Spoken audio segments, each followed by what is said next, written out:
Hi, this is Ron Chapman, and recently in a series of workshops, several people asked me if I could record a little bit of background and context for the 12 steps as I understand them today. So I'm going to do that by starting and acknowledging that I'm 29 years in 12-step recovery. Details beyond that perhaps aren't too important, because I don't know that the steps necessarily are bound by the nature of an addiction or the nature of a problem. They tend to work regardless. So let me just say this.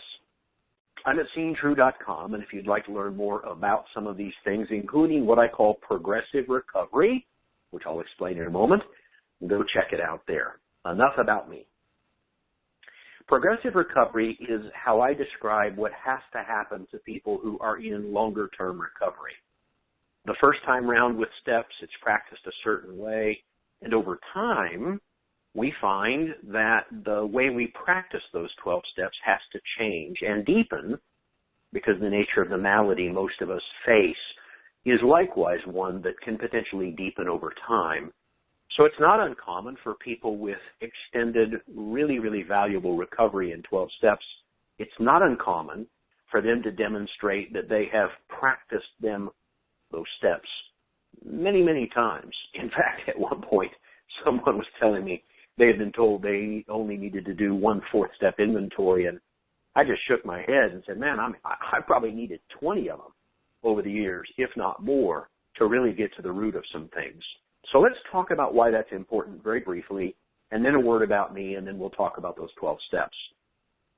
It's my understanding that the maladies we're up against, whether substance abuse, alcoholism, food addiction, process addictions like love or sex, it's like a downward moving escalator that is always moving even though we don't know it. And we're on that escalator. Slowly but surely over time, it will pull us downward to a basement, presumably, that is filled with things we don't really want. And in that basement, things will go very, very badly. The only way we can avoid the movement of the escalator, which is almost imperceptible, is we have to be moving against the direction of the escalator. And one guy sort of punnily said, oh, by taking the steps. And of course, that's true. Here's what's perhaps even more important over time is that, in fact, it experiences, or I have experienced, that there are a series of escalators that as we reach a certain point in recovery, we find that we may have a hiatus followed by a next level of practice that has to take us deeper. And that process does not seem to end as best as I can tell. We just keep finding a new level at which we need to practice. The danger, of course, is complacency, because it gets kind of comfortable along the way. Then that escalator begins to take us back downward toward very unpleasant results.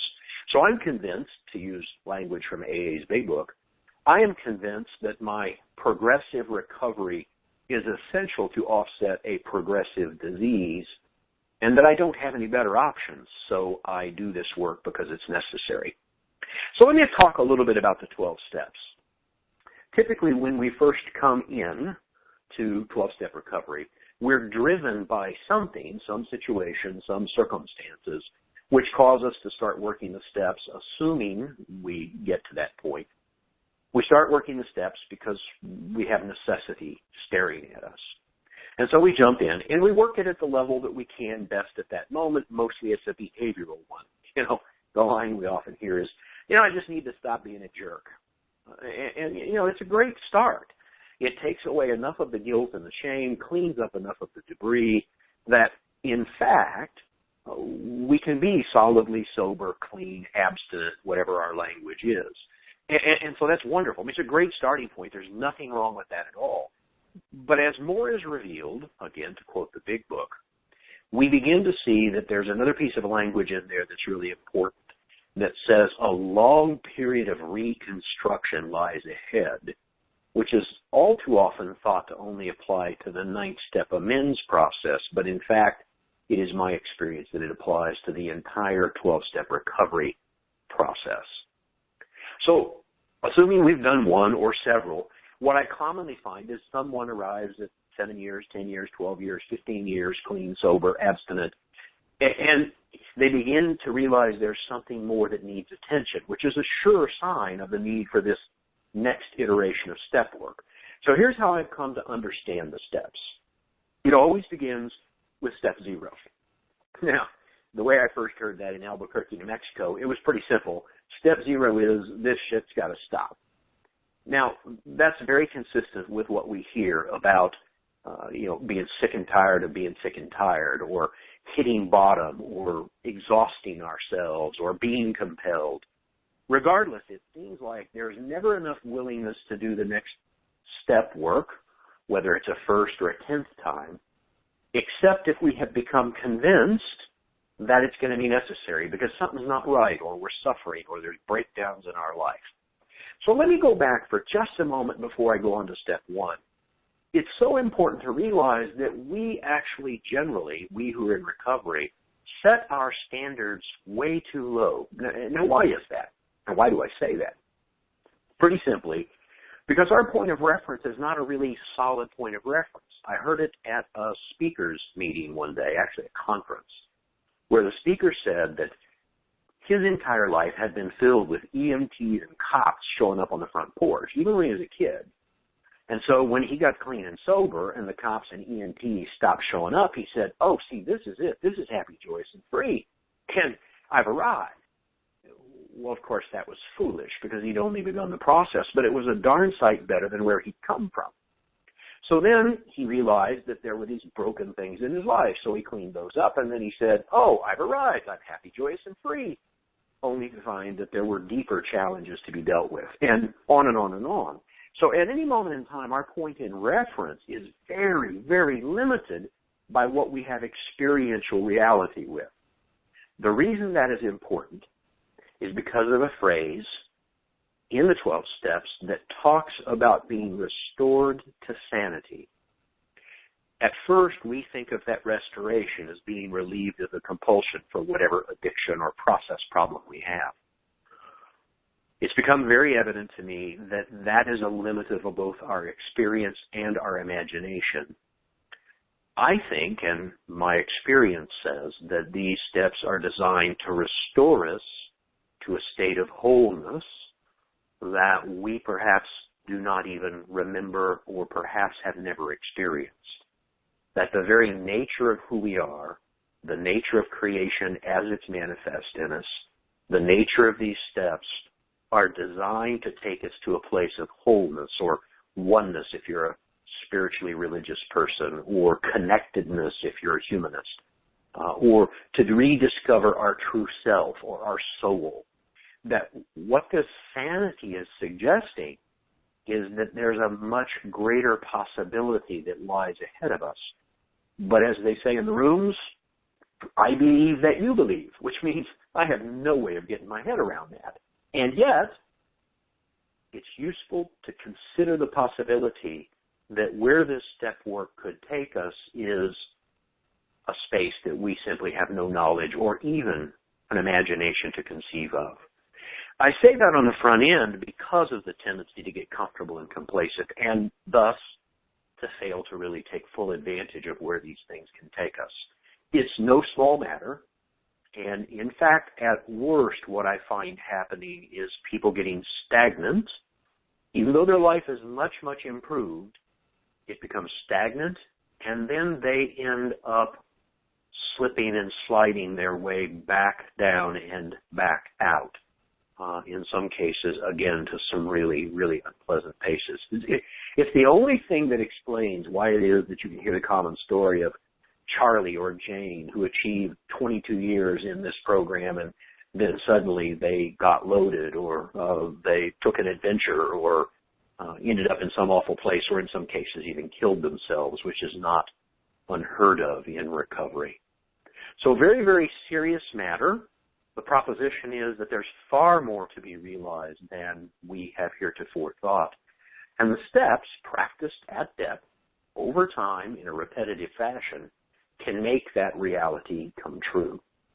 And you don't have to believe it for yourself, but this is my experience at this stage at 29 years into the process.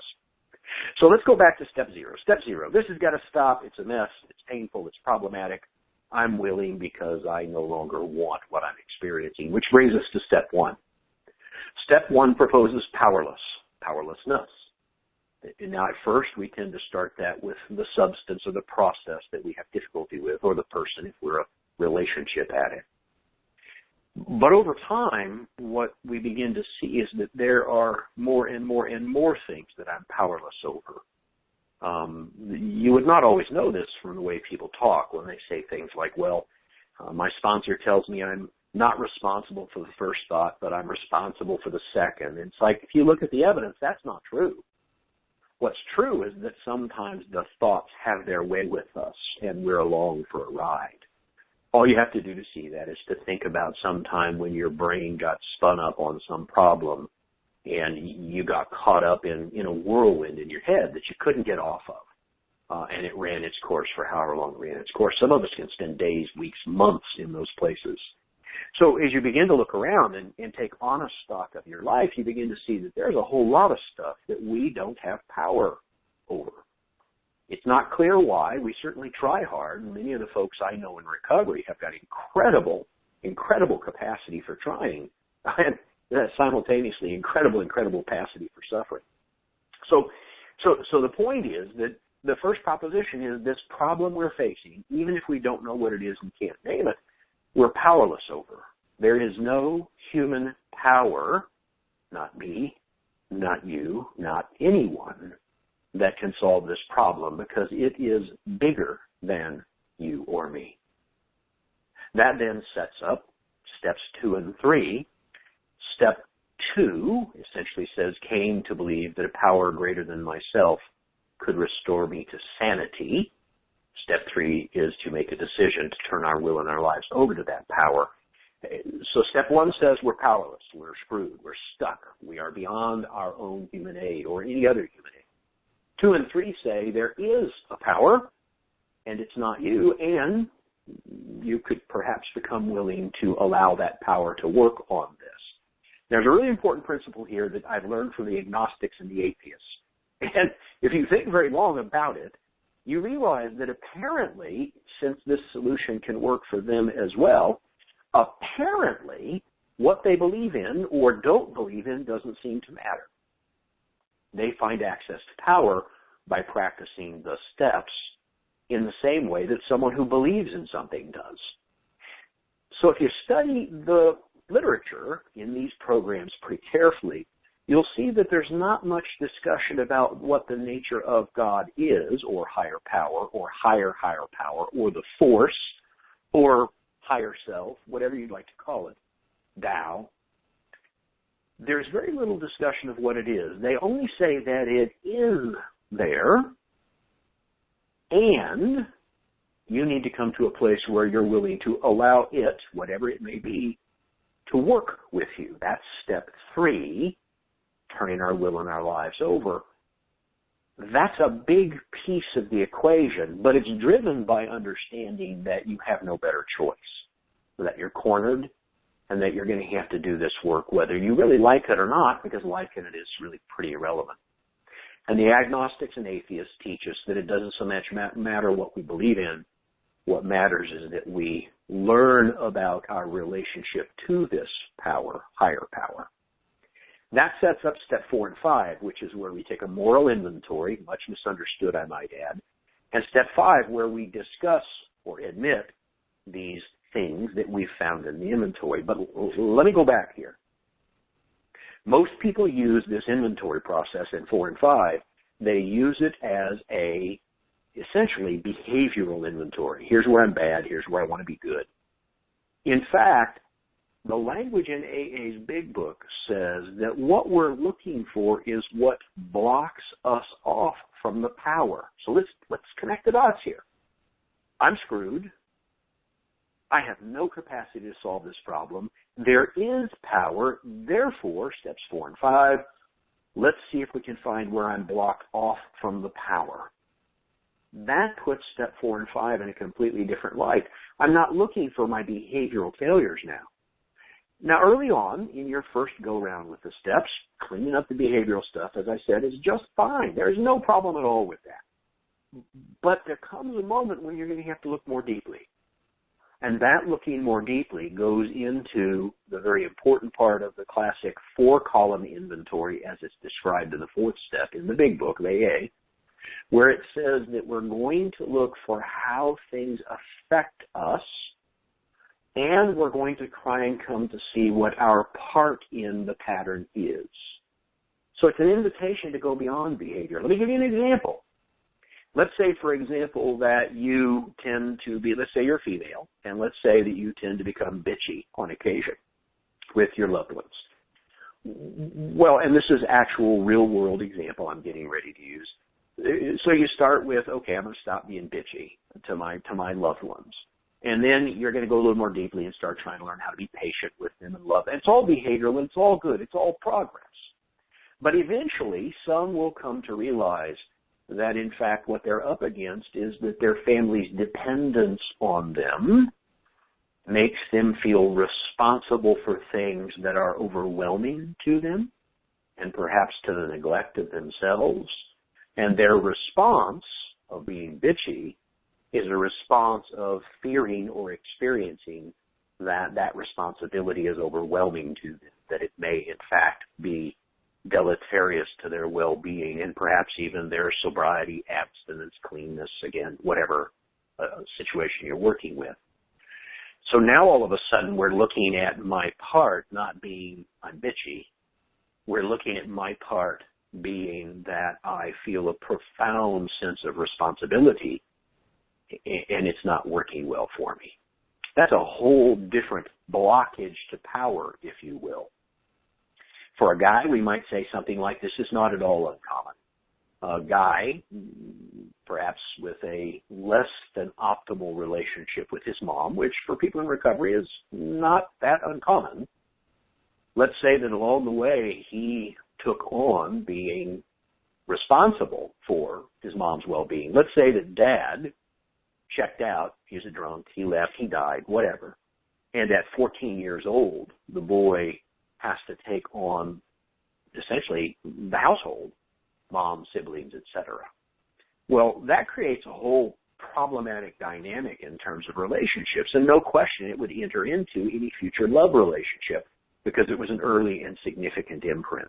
These are the kinds of things. Those are just relational in nature, but they happen in all kinds of ways that we perhaps don't realize. There's a line in the literature, 12-step literature, that says sometimes as we look deeply into these patterns that block us off from power, that we will see patterns that underlie the story of our lives. And that does indeed seem to be breakthrough territory for most of us when we get down to this step 4, step 5, looking much, much more deeply into what blocks us off. So let's go back. Step 0, I'm screwed. Step 1, I have no power, no human power. I can't make this deal work. Steps 2 and 3 say there is a power. It doesn't matter what you believe in it. It does matter that you make a decision that you're going to work with this or let this power work with you. Steps 4 and 5 then say, where am I blocked off from the power that will restore me to sanity, which again is more than just the addiction. It has to do with our fundamental wellness, well-beingness, wholeness, etc. That sets up steps 6 and 7. 6 is becoming willing to ask this power for help. Step 7 is the asking this power for help. So if I'm screwed and have no ability to solve my own problem, and there's a power, and I'm clear there's a blockage, for example, being responsible for others, then 6 and 7 say, ask for help with it, because you're not going to be able to fix it yourself, because it's bigger than you. It makes perfectly good sense. My longtime mentor and sponsor says that these things run through us like a stain through marble. And anything that's going to alter that stain is going to have to be way bigger than me, hence the need for offering ourselves to be worked with and have this power, whatever it may be, deal with what blocks us off. Steps 8 and 9, amends-making steps, finding out who we owe an amend to. Step 9, making those amends. Again, the first time through the steps, These are typically behavioral. I stole money, I need to pay it back. I lied, I need to stop lying, I need to make it right. I injured someone, I need to do what I can to make the injury right. All good work, absolutely nothing wrong with that at all. And yet it eventually brings us to this deeper set of problems. Let's go back to the bitchiness example. Well, let's use another example. I hate to keep going to that one for fear that it will sound like a positional statement I'm taking. Let's go to another one. Let's say that you're a guy who believes that you must show up in the world as a strong person for your employees, for your families, etc., and that you're attached to being strong so much so that you're invulnerable. And as a result, you've had relational breakdowns. So let's talk about that. So those relational breakdowns have to be set right. Let's say your kids are distant from you. Well, you're going to need to amend that. You're going to need to step into that space. But the eventual amends making is when this guy stops being invulnerable, where you start taking deliberate steps to be vulnerable, to expose yourself, to put it out there, as some might say. And it's in that act of participating in a new idea rather than the old idea. It's in that fashion that we begin to find a new way of being, or a new way of being finds us. If you put it in the context of this blockage to power, so we're blocked off from power that will solve our problem, that will take us back to sanity and wholeness, we have to figure out what that is so that we can ask for help with it. And then steps 8 and 9 become participating actively in the solution. So that if I'm this guy who's invulnerable, every time I approach my kids, say for example, and I open myself up so they can see what's going on inside me, every time I show up and get very close, that's actually living in a way that is consistent with a new idea rather than the old invulnerable idea. So by now, what it proposes is that this will have cleared away blockages. Then we go into steps 10 and 11, which are often referred to as maintenance steps, and there is no problem with that. But there's a couple of important pieces of information. 10, if you buy this proposition that we are blocked off and that we're trying to clear the blockages, step 10 says, not as commonly practiced, that I will fix my screw-ups, rather that I will continue to watch for these blockages as they arise. If I'm this guy I'm talking about, I'll continue to watch for invulnerability. When it shows up, I will ask this power to remove it at once. I'll tell another human being. Then I will make an amend if need be. If I haven't done any damage to someone, something, the amend I must make is to come back into this vulnerability. That is the new idea rather than the old idea. And then it says, resolutely turn our thoughts to someone we could help. That's big book language. That means come back to the now. You've cleaned it up. The blockage has been dealt with as much as you can. Come back to here and now. Start over. And some of you are probably saying, well, goodness, I could do 10 steps all day long. And the answer is you're absolutely right. That's true of most all of us. That's part of the beauty of this continued cleaning process. It's useful to remember that the 10th step is what it says specifically in AA's big book is that it's for growing in understanding and effectiveness. So it's about deepening the cleaning of our channel, our spiritual channel, if you will, the soul of us, and allowing more and more of it pour forth. Okay, so then we come to step 11, prayer and meditation. A lot of praying going on, not so much meditating. That's partly because we seem to like to talk a lot. We're a talky crowd in recovery. But let's connect 11 back to the problem. Okay, I'm screwed. I don't have the power to solve it. There is a power, steps 2 and 3. Turn your life and will over to it, whatever it may be. Stop thinking you can solve it. Jump into steps 6 and 7. Ask for help. This power will help. 8 and 9, participate in the removal of the blockages. 10, continue to deal with the blockages to power. 11, sought through prayer and meditation to improve our conscious contact with God as we understood God, praying only knowledge for His will for us and the power to carry that out. Now, whether you believe in a God or not is beside the point. It doesn't seem to matter. I know that's offensive to some, but apparently higher power, whatever it is bigger than our opinions of it. So step 11 says, plug into power, conscious contact, as much as you can. Use whatever awareness tools you can come up with.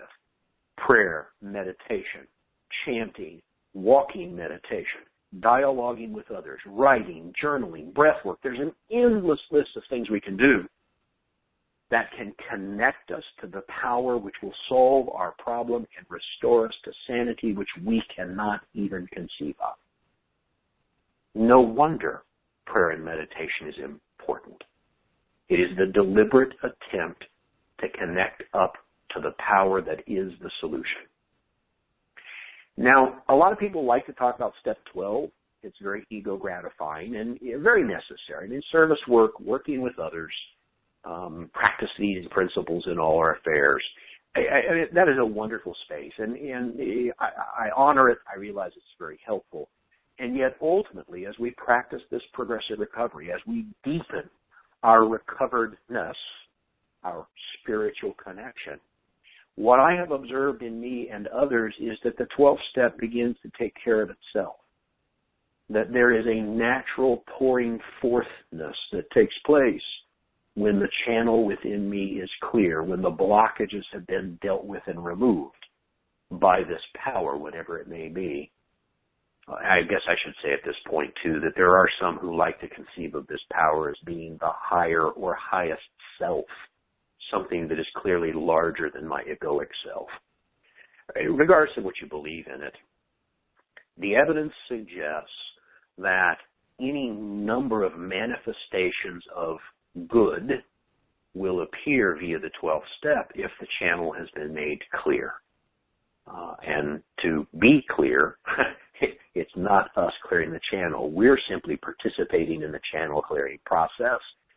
I do want to say this about that. It appears to me, based on my experience, that this world, this spiritual design, this power creation, whatever it is, it appears to be designed to restore us and to facilitate the removal of blockages. So it's not as if we're going against the nature of the universe or the nature of God or the nature of power or force or Tao. It's that we are bringing ourselves into alignment with the nature of the way it works, and that the consequence of that is that it does work. Famous line. I've heard it so many times it's amusing now. Someone will come in after difficulties, suffering, in and out, problems, and they'll actually work the steps, and you'll hear them say, damn, this stuff really works. It does really work. Really well. If we're willing to practice them at depth over time. So one more time, just because some of us have a lot of unlearning to do, so I'm going to repeat it once more. Here's our problem. Step 0, I'm screwed. This has got to stop. Step 1, I don't have power to solve this problem. Step 2 and step 3, there is a power. You should turn your life and your will over so that this power can work with you. 4 and 5, look for the blockages within you, the blockages that keep you from having access to the power that will restore you to sanity. 6 and 7, ask for help. Become willing and ask for help for the removal of these because you are beyond mortal aid. You can't repair yourself. It runs too deeply in you, not because there's anything wrong with you, but because you're human and the nature of what you're dealing with is beyond human power. Steps 8 and 9, identify the amends that are needed, clean up the behavioral ones, and then move more deeply into the space of your old ideas and beliefs, which are the blockages which keep you from power. Once you're clear, step 10, continue to keep the channel clear by practicing these same principles over and over and over again, but more deeply, at depth, over time. Step 11, deliberately take steps through prayer, meditation, any other useful practices you can come up with to plug back in to power, whatever it may be, to make yourself available for it. And then step 12, the pouring forthness, the demonstration of the principles in and through us as we go about living our lives. Here's why a person would do this. In the end, we realized first, we don't have any better options. The things we are struggling with become increasingly problematic over a lifetime unless they're dealt with. They can kill us. Mostly they make us suffer. So there's no better option. More importantly, as we begin to take this progressive approach, as I like to call it, this progressive recovery, as the restoration of sanity deepens, we find that there is more and more possible for us than we ever imagined. The real payoff, plain old simple pragmatism, there's a lot of evidence that when we clean these things up deeply, we will be restored permanently to sanity, which means our addictions will no longer hinder us. That doesn't mean we will be back in power. It means that the problem will have been sufficiently removed and our lives will continue. So again, this is Ron Chapman. Thanks for listening. I'll make this as broadly available as I possibly can. Please pass it on if you think it will be useful to someone. I look forward to chatting with you at some point in time. Occasionally I do call-ins. You'll find out about them via Seeing True, assuming you check that out. I do a lot of blogging. I also do workshops. Perhaps I'll see you in one of those along the way. Regardless, aim high, don't settle. There's far more possibility than any of us ever even imagined.